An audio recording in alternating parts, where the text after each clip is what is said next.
Pakilala po ni Ate Celine isa-isa yung mga kasama po natin. Ito po yung tatay ko. Tapos ito po yung tito ko. Tatay po ni, Tatay ko, pangalan po niya. ano po, pangalan po niya, Mercado Cruz. Tapos ito po, tito ko. Tatay po ni Bea. Sabihin mo nga pangalan. Pangalan po niya.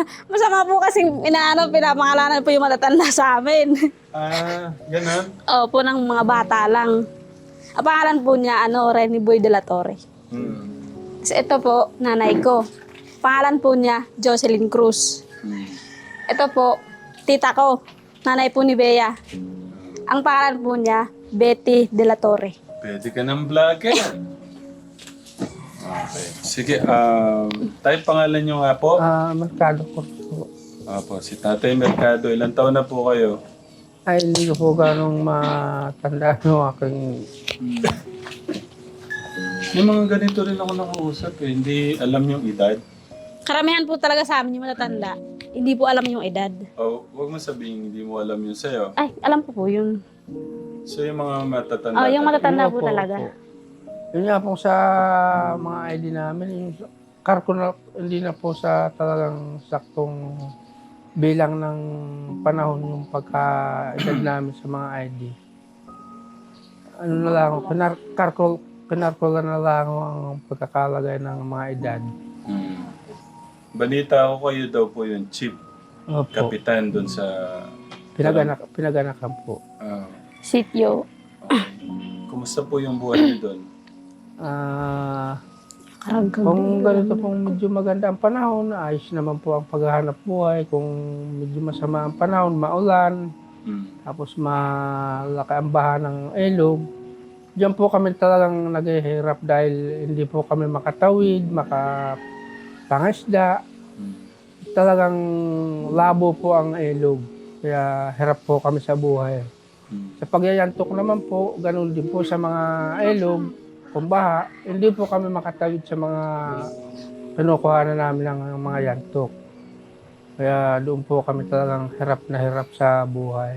Pasensya na po kayo. Gusto ko mga kayong bisitahin doon. Hindi ko kami makapasok.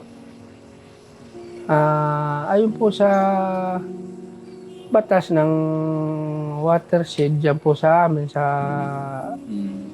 Kailogan, ay talaga pong medyo mahigpit, lalong-lalo na nga po sa mga kagaya nga po ninyo na gustong makabisita sa amin, sa mga lugar namin, nang para pong hindi ala po tayong ugnayan, talaga pong hindi kayo basta-basta makakapasok ng ala po tayong pag-uusap.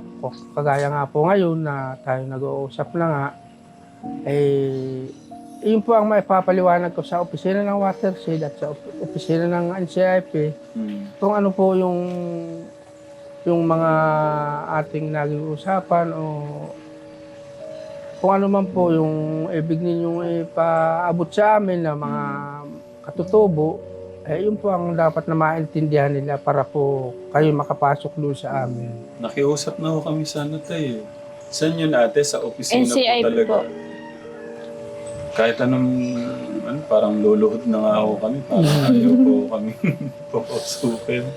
Ang hirap din, no, ate? Doon po sa aming kinagisnan at kami naman po talagang diyan kami mga isinilang, kami lahat na andito nga ako ngayon.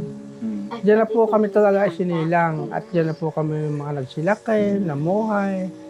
At doon na po pinamulat ng aming mga magulang yung aming ganito nga pong kalalagayan hanggang sa umabot na nga po ng aming mga anak na naitaguyod ng mga katitsiran sa mga pag-aaral. At ito na nga po sila. Pero ako po, lalong-lalo na po ako, talagang hindi po ako nakaano sa kahit kaunting pagpasok man sa eskwelahan, hindi ko na po naranasan. Basta po, nung kaya ko nang magtrabaho, yun na lang po, kasama-sama na lang po ako ng tatay ko sa paghahanap buhay. Yantok, yung pong tinatawag na adyangaw, yung dagta po ng puno.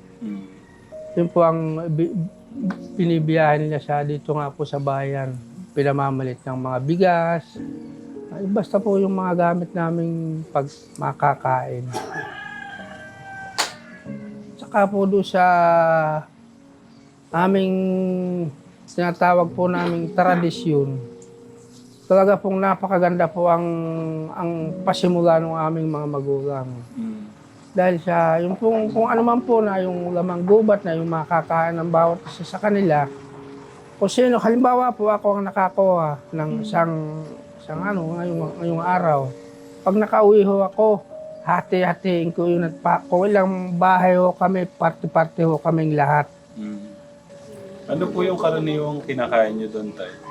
Pagkain ho namin sa aming likas na pagkakatutubo, ay yung pong tinatawag po namin buko. Tapos po meron pong yung puno na binubuwal po nila. Yeah. Tapos binibiyak sa gitna. Tapos para po siyang pinipeko. Pagka-peko ho noon, nung Tugahan. nung loob ng katawan ng puno, binabayo pa ho siya. Tapos binubuhusan ng tubig. Kinukuha lang ho yung pinakakatas.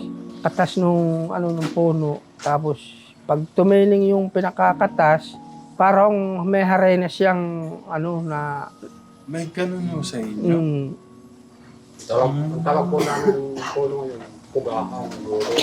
Ugahan. May napanood na akong ganyan sa YouTube. may lumalabas, Paano nila ginagawa yung kanilang pagkain? may lumalabas yung parang harena siya pag tumining na siya. Ano siya, ibabalot nyo yan, di ba? Opo, Tapos opo. parang ilalaga. Oh, Tapos para siya malagkit. ganun ayun nga. Masaya po ako na nagkatagpo po kami ng anak nyo. Yun nga po ang nung maibalita nga po niya sa amin. Yeah. At doon sa pagkapaliwanag niya sa aming mag-asawa, ako talagang sa sarili ko lang po, naisip ko na kayo na po yung parang inutusan ng ating Panginoon Diyos para kayo magkatagpo-tagpo at saka itong mga anak namin. Yeah. Nalungkot po ako, nakita ko yung lunchbox niya, kanin lang, wala pang takip. Lagi palang ganun minsan. Tayong niya. Kung minsan nga po na nanggagaling dito, hindi na po siya nagbabaaw ng kanin dahil pag malamig po yung kanin, sumasakit daw po ang mga sikmura nila. Kaya, yun nga po ang... Kumusta po siya bilang anak niyo? ayos naman po. At saka, tinatanong po namin siya kung ano ang kanyang pakarandam doon sa ganong sitwasyon niya na talagang kahit siya nag-aaral, talagang kapos na kapos yung kanyang kanya. Basta ang importante sa akin, ako'y kumakain, tapos yung kaunting mga bayarin ko sa school, meron kayong naiabot sa akin. Yeah. Basta sisikapin niya yung kanyang pag-aaral. Yun nga, kahit hindi namin halos kayanin na mag-asawa, basta ang sabi ko na lang sa aming bali 3 mag-anak, basta kung ano yung kaya natin at saka sana kahit ala tayong hawak, basta sa oras ng kailangan, dapat magkaroon tayo. Kami pong lahat na kaming bali magbayaw, talagang parang may ko na nga, halos hindi na rin kami kumain sa halimbawa kami nagtatrabaho. Talagang gusto namin yung kahit kaunti, may maiuwi kami para maiabot namin sa kanila sa aming mga anak. Sa tribo po nyo, ilan po silang alam nyo na na gustong makatapos ng college? Sa kasalukuyan po sa amin, sa pinaganakan, marami po ang mga estudyante. Senior high, bali 4 po ata sila. Dito ka nga ate dito ka sa gitna. Yung po, sa amin po dun po sa sityo namin, Marami po yung high school, yung junior high school. Tapos yung ano po, senior high, sa ngayon po, bali 4 po sila. Yun po. Kung sa inyo, sabihin na natin 5, sa mga darating pa na generation, kasi nakikita na kayo eh, may pagbabago na eh. So gusto nila siyempre ganun din sa inyo. So mas maganda nga yung ganun, marami silang nakikitang gaya nyo, hanggang sila na lahat mangangarap na mag-college, no, tay. Mapunta po ako sa anak nyo. Kumusta po yung anak nyo? Kasi naman po at nabanggit nga po niya na kayo ay sinamahan ni nung kumangkan ko doon. Siyag-siyag nga po siya na, di ado nung batong idea.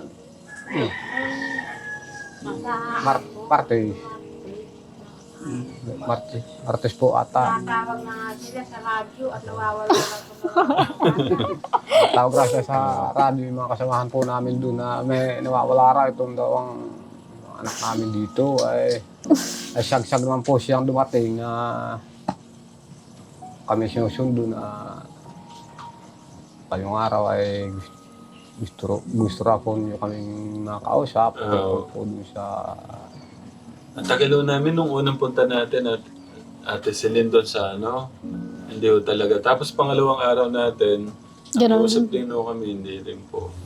Pero ganito po, dahil nga po nakita ko yung sitwasyon nila dito, hanapan ko sana ng apartment na mas malapit doon na lalakarin lang kasi sobrang layo. Dahil nalaman ko po yung minsan kung wala sasakyan, makikisakay pa, kung wala naman pera, talagang maghahanap pa ng masasakyan. Kung wala pong masakyan, ay wala na. Oh. Tapos, ang kagandahan lang, yung school po pala, Katekram, meron pong room na available. Kasi nasabi po ni ate, lumapit na kayo doon pero puno. Opo, dati po. Pero nung nagtanong po ako, saktong-sakto, meron pong available na 2. Oh. Tapos so, yung batang kamag-anak po, yung isang bata din, na pakiusapan ko din.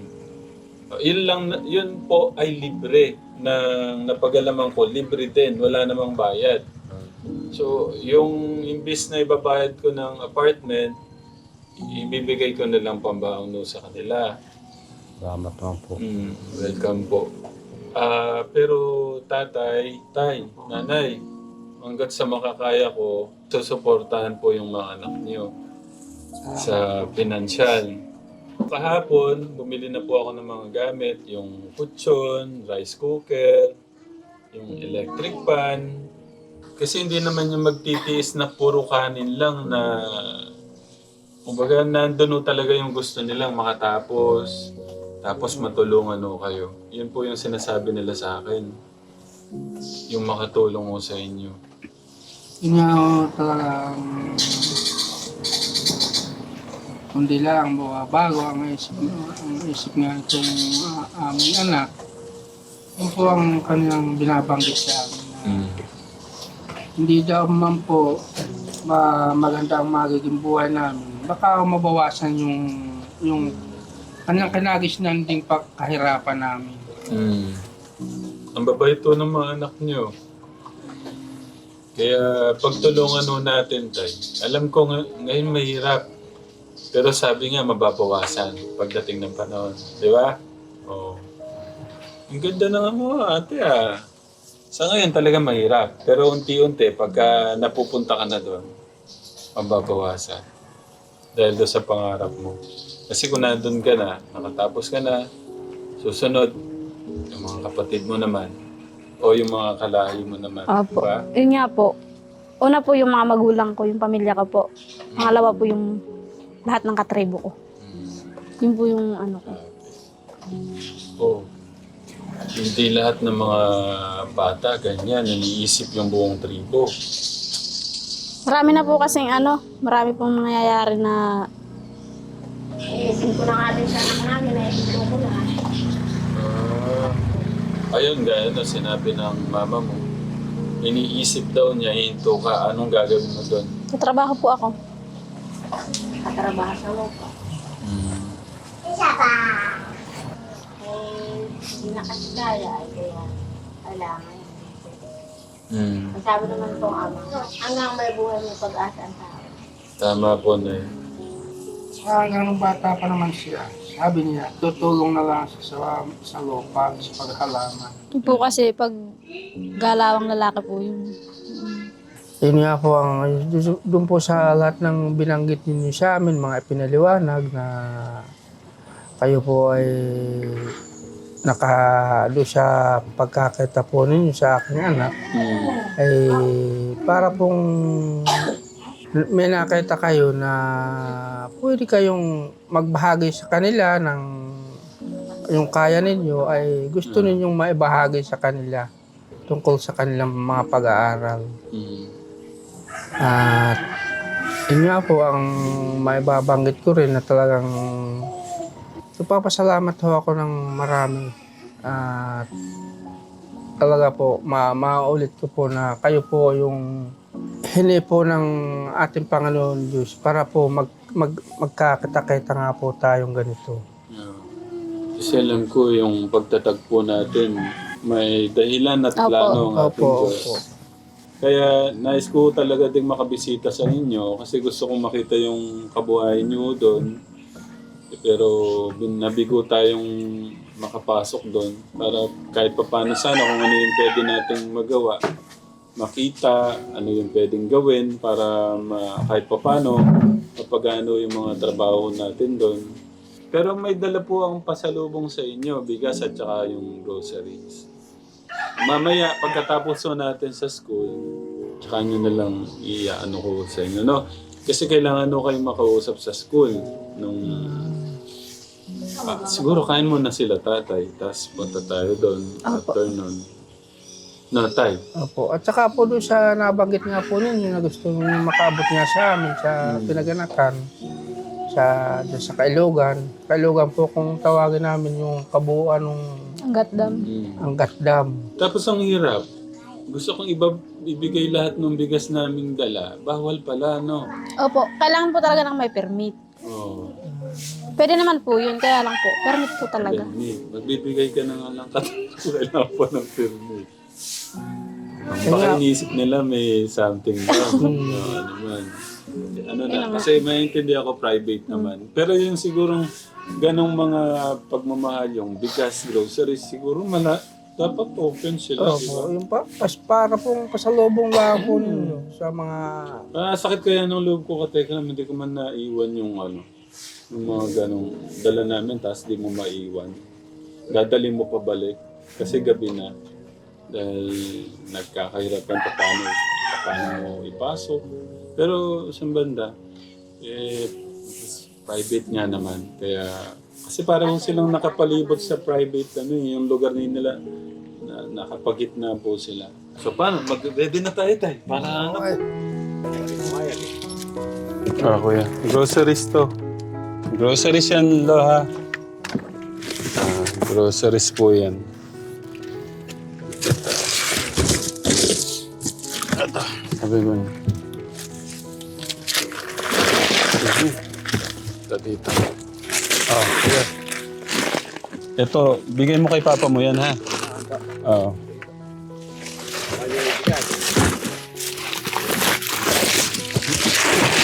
Lo, ito sa inyo, no? Ayan. Ito doon sa kay Bea po. Ayan. Ayusin mo muna to kuya ko. Tapos pupunta kami ng school. Ayusin mo muna. Para makaupo sila, ano.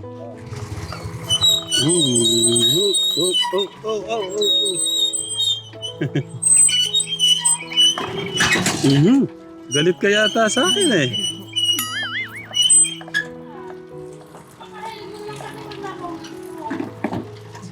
Okay, first time po ng mga tatay sa school.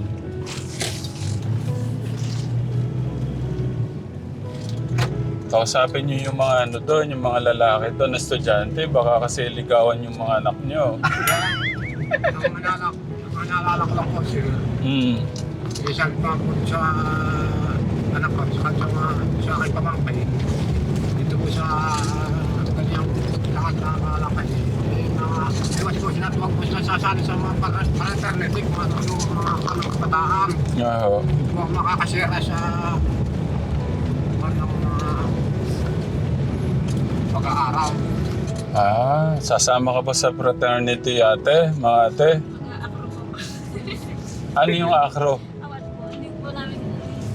Pero meron. Lang po. Ibig sabihin meron pala dyan? Meron po yan. Mm. Balita. Hindi ko kaya ako po yung kaya masali sa mga ganong problema. Mm. Kaya sabi ko nga po sa kanila, may iwas sila, huwag silang sino mag-aaya sa kanilang kabataan na hindi naman nakaayon dun sa tutukan po nila, yung pag-aaral. Opo, tama kayo tayo. Pahalagaan po nila yung bukas na darating. Mm.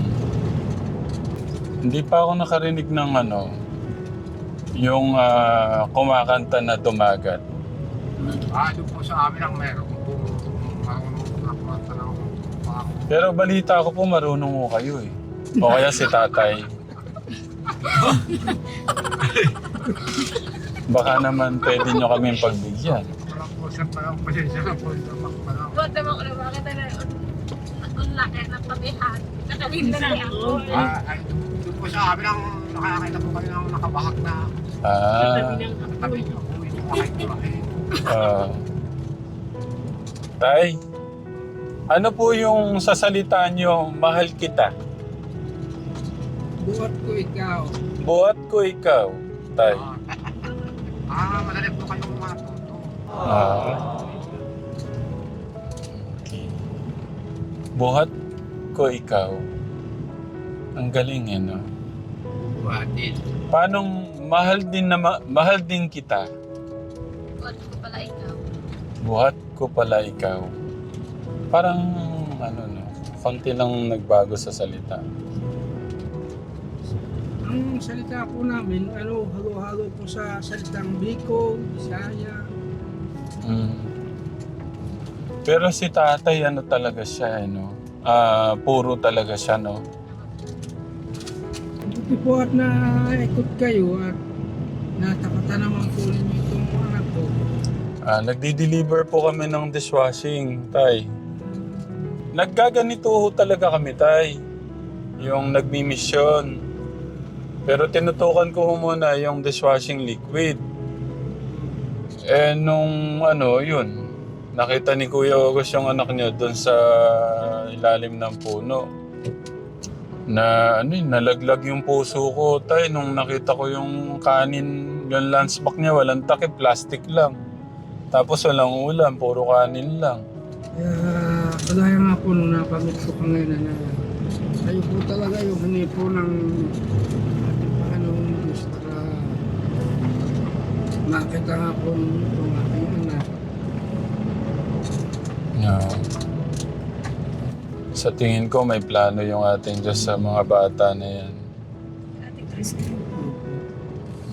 Gusto naman daw ho talaga nilang makatapos, kaya kahit ganun nga yung kalagayan, yung sitwasyon nila, pinipili pa rin nilang lumaban.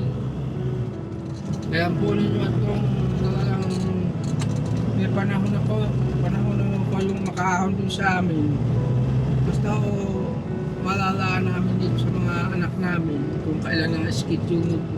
Ay naku tay, kagusto ko po. Masaya yung puso kung mapuntahan ko kayo doon.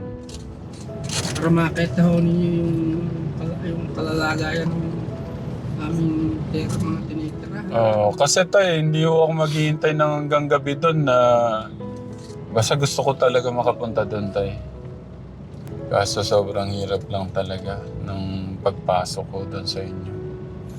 Gusto ko malaman tay, ano po itsura ng mga bahay niyo doon? Mga laring buho po. Wala po sila, mga kubo-kubo lang. Kubo-kubo. Karamihan po, mga walang dinding, mga... Open. Ay, ganon. Dahil kayo po kasi yung talagang ditirahan mo namin, yung kanang namin, alam din, dahan ho ng yan, ito mga ratan. Ratan. Oh. Open ho yan. Isa lang ho yung pinakahaligi. Pinakapos din yan. Nakaganyan po. Masaya ko na nakilala ko sila tatay. Ba't po yung isa ay napakatahimik? Si Ate Bea po. Ba't po Baka hindi siya nakatulog. Ang daming lamok.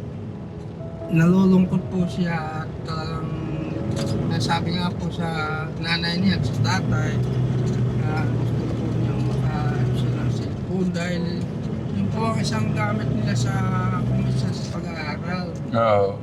Pero dito dahil nandito sila lagi, hindi pa masyadong kailangan. Pagka Ate Bea, lang, nagkasunod-sunod lang kayong kita mo naman yung pag-aasikaso ko sa inyo habang iniintay ko kayo, ang dami ko nakakausap eh. Give me some time para dyan sa mo. Ayos na po muna itong mga pong nagawa sa aming mga anak. Marami na tayo. Sa amin na mga magulang ay nakapagabot po ako sa amin ng may uwi namin. Kasi si tatay, galing ho yan kay God. Pagmamahal niya ho yan sa inyo. Ayan, nandito na ho tayo. Dito na ho tayo, Katekram. Ito po yung school nila, oh. Bulacan Cultural State College DRT Campus. Ano po tayong pwede nating pagpa-parking yan tayo.